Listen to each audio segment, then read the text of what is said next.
Hey, everybody, this is Patrick Daymond. I am so excited to sit here for a conversation with my friend, mentor, pastor, and my predecessor, the Reverend Dr. Ozzie E. Smith, Jr. I'm going to talk a little bit about his ministerial journey and find out a little bit about his life through this conversation. And I'm just excited for you to hear some of the things that I get an opportunity to hear on a day-to-day basis about this amazing man and his ministerial legacy. So welcome, Reverend Ozzie. I'm glad to be here. Glad to have you here. So let's jump right in. Okay.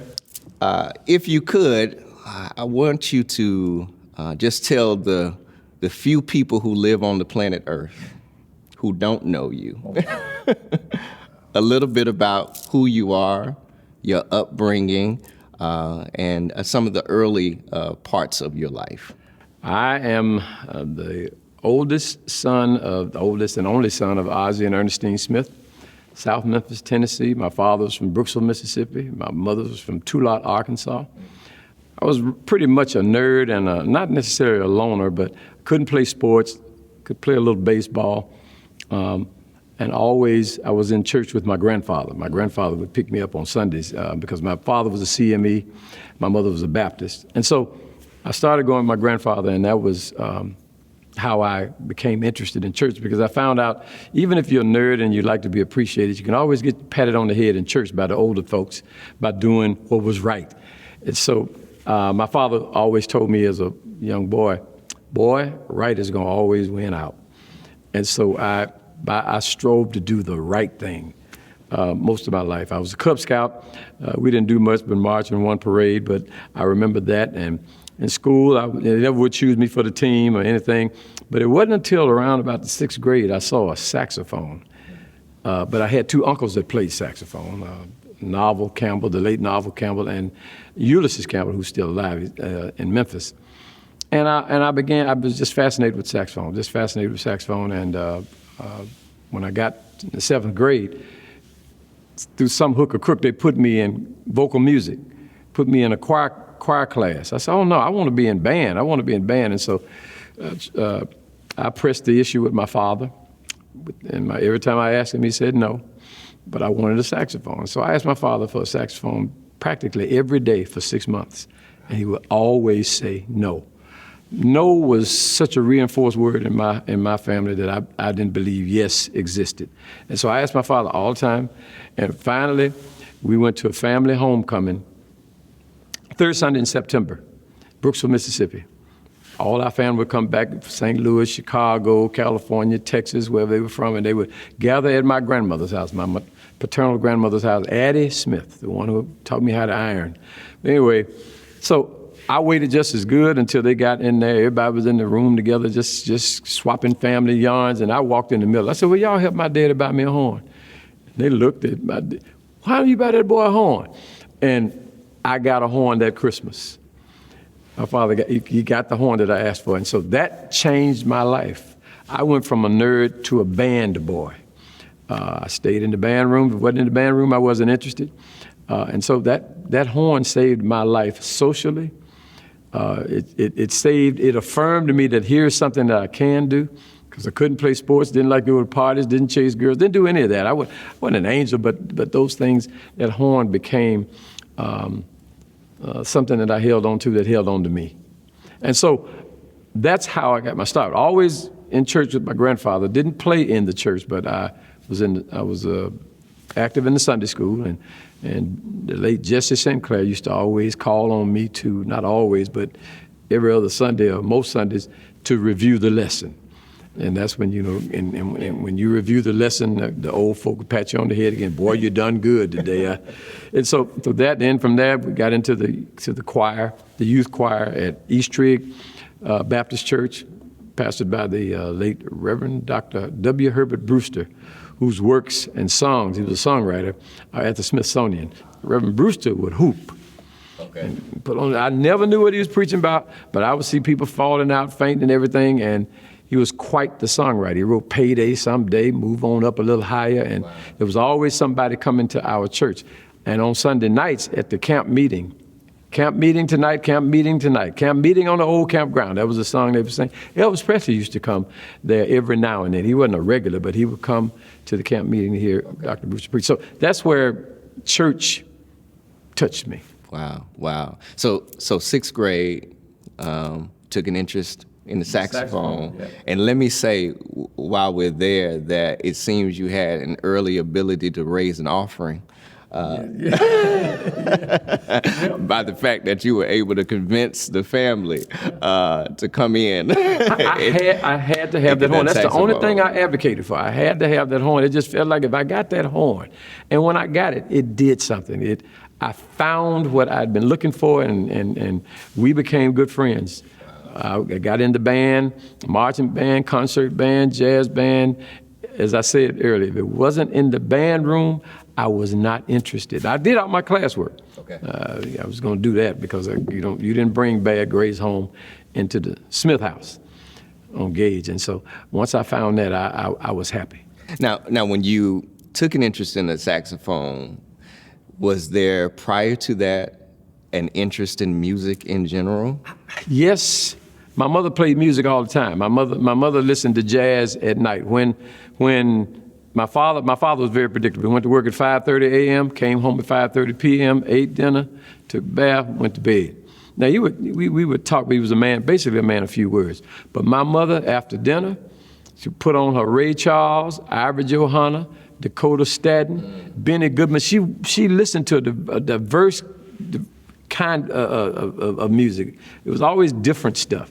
I listened to music all night. My mother would sit there, and I said it at a funeral, so I can say it here. My mother would get her a glass of Gordon's gin and sit down and listen to music all night. And when she got the second glass, I knew she was in the second glass. I knew something had happened because she would start scat singing along with the stuff. And she would be in key. My mother was really a closeted jazz singer, but she could scat and do all of that. And I would listen. I said, wow. And so that's when, in the daytime, in the summertime, I would play all of her albums and just listen to it out. And when I got to the point where I could kind of equate what I was doing with what the sax player was doing on the stuff, I would try to play some of the solos and mimic them. Okay. And so that, I was in heaven. Wow.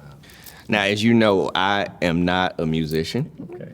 I have zero musical gift. But I love music, and I've always been fascinated with how it is that people develop in that skill. Some people, of course, are self-taught when it comes to instruments. Some learn under the tutelage of others. Tell us a little bit about your journey of developing skill in playing the saxophone and other instruments that I know that you play as well. Well, my hero was Mr. Herman Rankins, the band director at Carver High School, and he was the one I began to idolize him. I just everything he did, he was cool. He was a snappy dresser. He was a bachelor, and he was a heck of a disciplinarian. And we had a very good band. That's why I learned a lot of the discipline things. When we finished marching, we had to turn our uniforms in, and there was somebody at the door to check in our uniforms. The pants had to be hanging to the front, had to be a certain length, and the coat had to be buttoned a certain way before it was checked in. And I hang up my suits that way to this day. Pant legs to the front, and learn how to maintain my stuff. But this guy was like pretty much my surrogate father. My father was always home, present, everything. Provider, but Mr. Rankins was the guy I saw. He was the first man I saw that wore sandals. He wore sandals one summer, and he had a pedicure. I said, "Wow, I didn't know man could wear sandals because I never saw my father in shorts or sandals, anything like that." And so, it was all of that. And every day in that band room, he had jazz on: Cannonball Adderley, John Coltrane, Nancy Wilson, the Fifth Dimension, because he loved California. Every summer on his vacation, he would go to California. Every autumn, he would go to New York. But that's, he was that kind of person. And again, not easy to know. And so I was able to, after he taught me the saxophone, I was able to find out, okay, give me a method book, I'll learn how to play this bassoon. So bassoon is a double reed instrument, and not back then in 60, 4 when I started on it. Not an instrument you see African Americans play. It's orchestral, so it's part of the orchestra. It's called the clown instrument, the duck instrument. It's the one that you hear on Smokey Robinson's "The Tears of a Clown." That's a bassoon on there, and it's also, if you remember Alfred Hitchcock, it was the instrument that played the Alfred Hitchcock theme song. And so I played bassoon. I made all city band, first chair every year. Again, I was excelling, so it was saxophone and bassoon. But then in the 10th grade, Mr. Rankins did something that I thought he had lost his mind. He asked me, he told me, he didn't ask you anything. He said, "I want you to be the drum major." I said, "Drum major? In front of the band?" I said, "Mr. Rankins, I can't dance." Because drum majors, dance, and so, but he said, "Oh no, you're gonna be the band. You're gonna be the drum major." And so I was the drum major in my 10th, 11th, and 12th grade years, leading the band out on the field. But I found out something because of the kind of nerd I was. A drum major uniform can hide you because the hat is tall, the uniform, the tails, and all that, and the spats. So he said, they can't see me. They just see this hat. They see this uniform. So I became known as the crazy drum major that would do all kinds of silly stuff out on the field because it was like the uniform was my Muppet. Okay. So I had the uniform doing all kinds of stuff in parades, and so. But I also learned that I could be a leader, and people listened to me. When I blew the whistle, the band I learned how to direct and that kind of thing. And so when I graduated from high school, I got a band scholarship to Langston University under the late Julian Northington and also under the late Ancio Francisco. And there, as a music major, I blossomed. I found out things about myself because when I got there, Mr. Northington said, "I want you to organize a combo." I said, "I've never played in a combo." He said, "I want you to organize a freshman combo." And I organized a freshman combo, and we played for dances in the student center. And then Mr. Northington kind of became our agent and would book gigs for us. We were playing all around Oklahoma City and places. Wow. And so then the next year we became the sophomore combo. Okay. And the third year, I said, "No, we can't become the junior combo." So our name was us. Okay. And so for 4 years, and that's when Charlie Wilson came to Langston on a band scholarship from Tulsa, from Booker T. Washington High School in Tulsa. Now, don't go by that too fast. Yeah. Let them know who is Charlie Wilson. Charlie Wilson, the Gap Band, Shake Your Booty, one he put out, Yearning for Your Love, There Goes My Baby, Charlie Wilson. They call him now Uncle Charlie. Uncle Charlie. Charlie was in my band for my last 2 years at Langston, along with another singer from Memphis, Donald O'Connor, who's also a great singer. And when Charlie Wilson, I put it this way, Charlie said, "I heard you have a group." I said, "Yeah." But Charlie had been accustomed to playing in groups. He comes from a musical family. Sure. His mother was a church organist. His father was a minister. His brothers played, and he played in a group in Tulsa where the lead singer's name was Toast. And it was Toast because he had been burned. But he could sing, do all that. And so he led the band. And when Charlie came there, he said, "I'd like to audition for your group." I said, "Sure." I didn't know anything about Charlie. He came there, he played trumpet. That's all I knew. He played trumpet in the band. And so he auditioned. That was the first time I wanted to pay somebody for having auditioned for my band. I thought I was at a concert. He did "If You Really Love Me" by Stevie Wonder, and he played the melodica. We were like, did we just hear what we just heard? So what you all are hearing now of Charlie Wilson, he's been singing like that all his life. He's just a natural. And so, needless to say, when Charlie got in our group, it blew up. Not only did we play in Oklahoma, we played in Kansas, we played all around. Matter of fact, we got so good until the choir director, Dr. Omar Robinson, the late Dr. Omar Robinson said, "Listen, I want to add another dimension to the choir tour because all we sing is concert stuff." And he said, "I want you all to be another part of it." He said, "But the school says the only way you can go on tour, you have to get in the choir." So I had to sing bass, Charlie sang tenor, everybody, we had to get in there. And we toured, and our choir tours were a hit. I graduated Langston, magna cum laude. I didn't know anything about that. That was a surprise. And I went back home and filled out the application at the Board of Education to be a band director at Riverview Junior High was my first choice. Now you graduated from Langston. You've had this really kind of amazing ride already in college musically. Yeah. got a great band. Charlie Wilson's in the band. Was there ever at that point an aspiration at that time maybe to become a professional musician? It crossed my mind, but I knew too many professional musicians that it's feast or famine in that industry. And being raised under my father, who would have applauded me becoming a professional musician, he just said, you need to have a regular check. And so I found out how to do it to enjoy the best of both worlds. I need to have a regular check because I know in music, and I knew musicians who you might work January, February, March, April may be off, and so on. And so when I finally got my job at Riverview, I did get Riverview, and rarely do you ever get to school you put on your application. And that was 5 minutes from my mother's house. Okay. So I had a bird nest on the ground. But I had to rebuild a band program that had been torn down. And in the same neighborhood. And Riverview Junior High was put there while I was off in college. Okay. And so when I came back, I had to rebuild the program. And before I left, we had gotten their first band uniforms and all of that.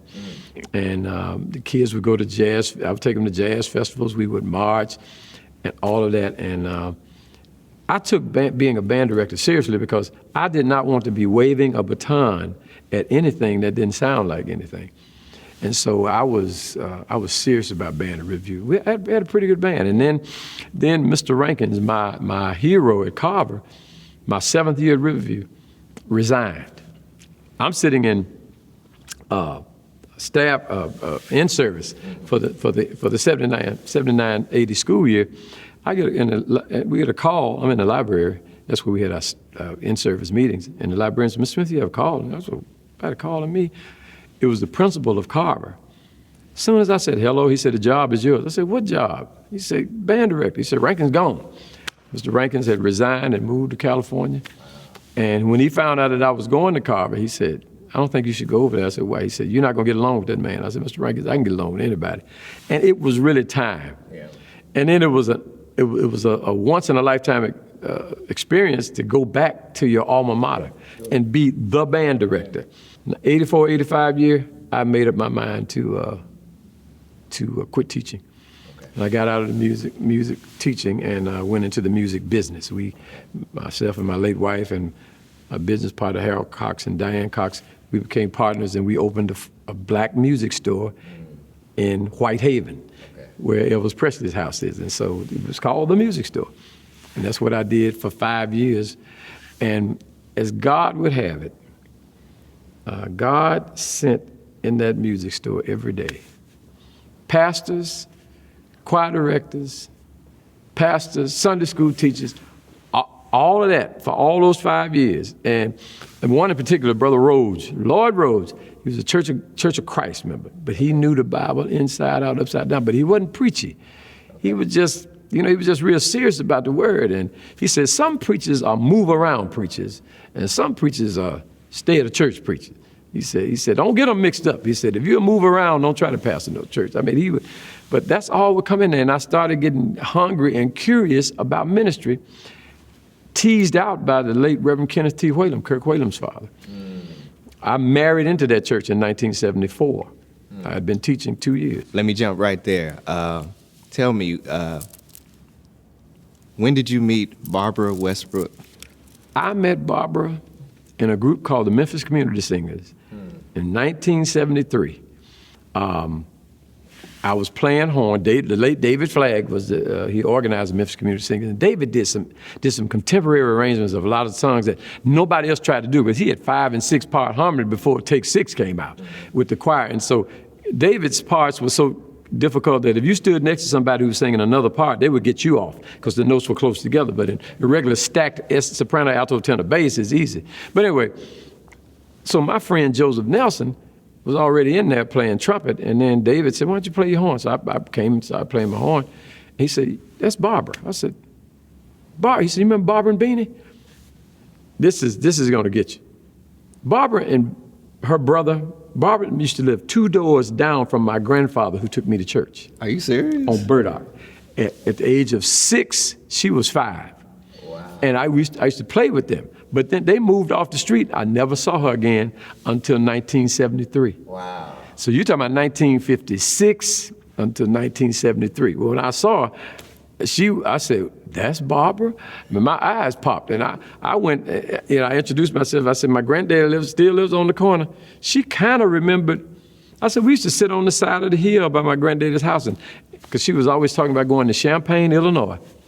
Champaign, and that's where her Aunt Bessie lived, who her mother's sister. And so when I said Champaign, she said, oh, yeah, you remember me. She vaguely remembered because Barbara was really popular. She was a cheerleader at a black Catholic school in Memphis called Father Bertrand. And her brother, Beanie, went there, and she had a younger brother, Jock. But yeah, so I met her, and I had to ask her out on a date. And so the first date we went on was January of 1974 to see The Great Gatsby with Robert Redford and whoever else was in there. We went to see that. And I was a little reluctant about asking her out because I've always had a very short attention span anyway when it comes to that. So I had a moratorium on dating. I said, let me stop because this is not working. But I took her out. We found somewhere to go the next night. We found somewhere to go the next night. She was still staying with her parents. I was still staying with my parents. And I just never could get enough of Barbara. January, February, March, April, May. By June, I had proposed. We got married in November the same year. November the 30th, 1974. I couldn't believe it either. We 11 months, 10 months, we were married. And stayed married up until she passed away for 34 years, back in 1996. But that's how I met her. And see, what it was about Barbara, when I married into Olivet Church, where Kirk Whalen's father was a pastor, I became an ordained deacon the next year. Reverend Whalen would appoint deacons. You didn't apply, you appointed, you're gonna be a deacon. And so 15 years of being a deacon and being married to a woman who loved gospel music, which I couldn't stand, became an adventure. And she didn't hate on me because I played R&B and all of that, because I was still playing, and I taught school in the day, played the clubs at night. Okay. Yeah, so I was playing with the Alfred Rudd Quartet. I played with a group called Transcend. I played with Marvell Thomas, the late Rufus Thomas's son, who's also passed away a couple of years ago. I toured with Rufus Thomas in Japan. January 1989, when I was his bass player. So I took up bass as a result of college when I took string technique. Yeah, so bass. I would play sax as a contract musician for the musicians, Local 71 I was a member of. Played for the Temptations, played for Freda Payne, played for Joan Rivers, played for the Dales. But those, like I said, those gigs were far and few between, those kinds of gigs, those major gigs. But Barbara knew the Lord. I knew the church, where the address was, how to get to the building. That's all I knew.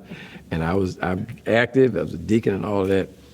But it was something about, she had a relationship with the Lord, and I realized that I didn't. I had a relationship with going to church.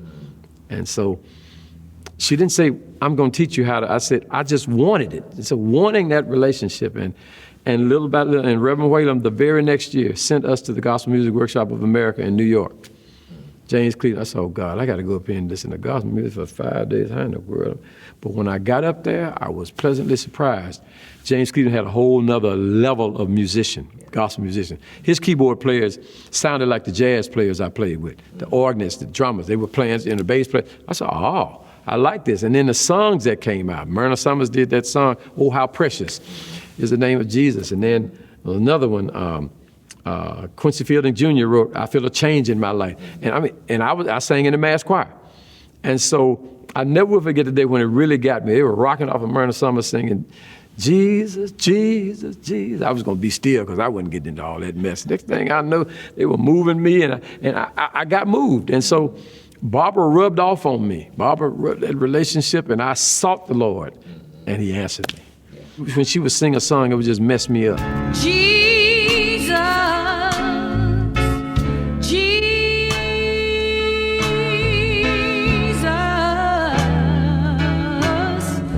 there is something about that name.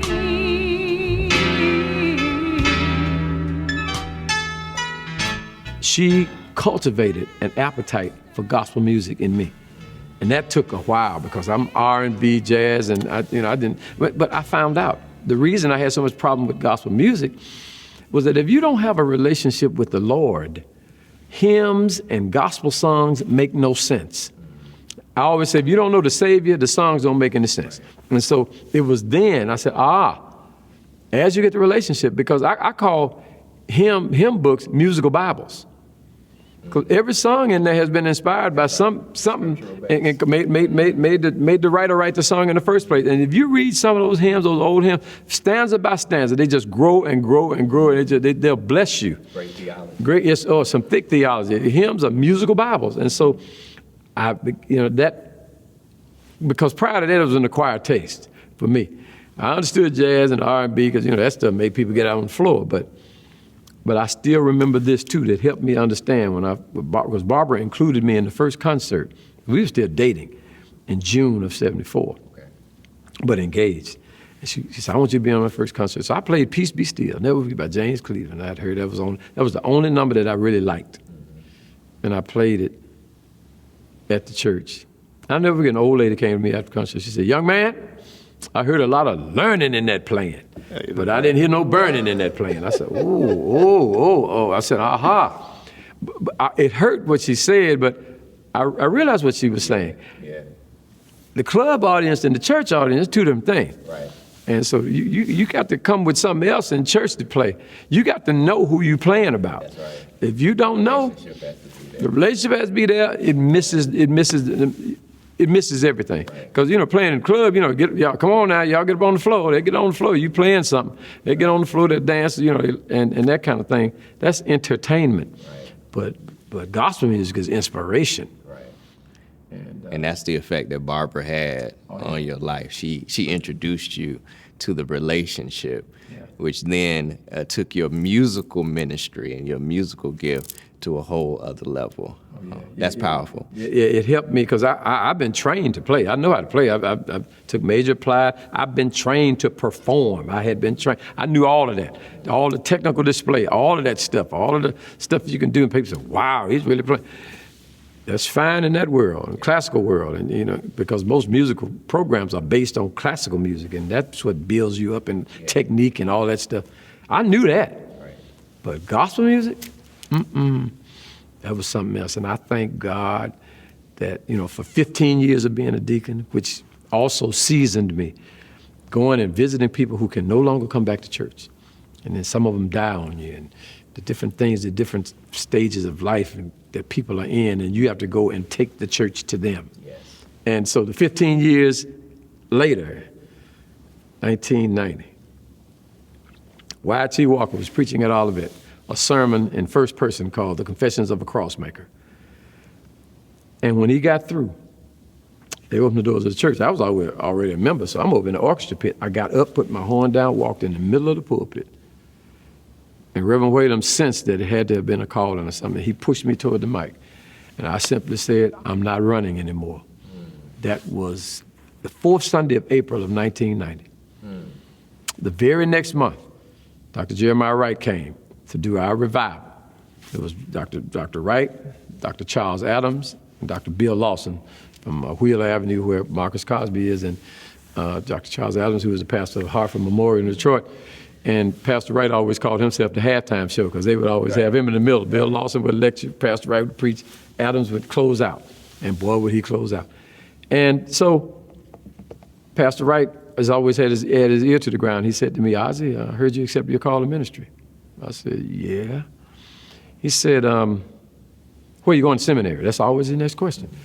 I said, well, I'm going to Memphis Theological Seminary. I had even gone over there and gotten the paperwork because I wanted to go to seminary. And so he said, why don't you come to Chicago? I said, come to Chicago? I don't need to come to Chicago. My family in Memphis, Barbara's family, we fine. We all right. He said, y'all come to my hotel room tonight. So that was Thursday night. Went to his hotel room. He said, listen, if you come to Chicago, you and Barbara and the kids, he said, we will send you to seminary. I couldn't believe it. I said, this was May. we prayed about it with Pastor Wright.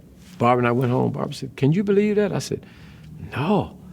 And needless to say, news got to my father. Said, "Boy, that man doesn't know you. Why is he doing all this for you?" And then he said, "It must be the Lord, son." He said, "Only somebody do something like that for you, it must be the Lord working." That was tough. And there was some anger with some people, and some people wished us well. Okay. But it was a tearjerker. It was gut-wrenching, leaving everything I know to go to Chicago and to hear everybody's fears. And somebody said, "You going there with all that crime?" And I said, "Well, Memphis has 3 shifts of police down here too. There's fewer people to do it." I said, "Well, hey, I don't see them take off, but you can't listen to other folks' fears."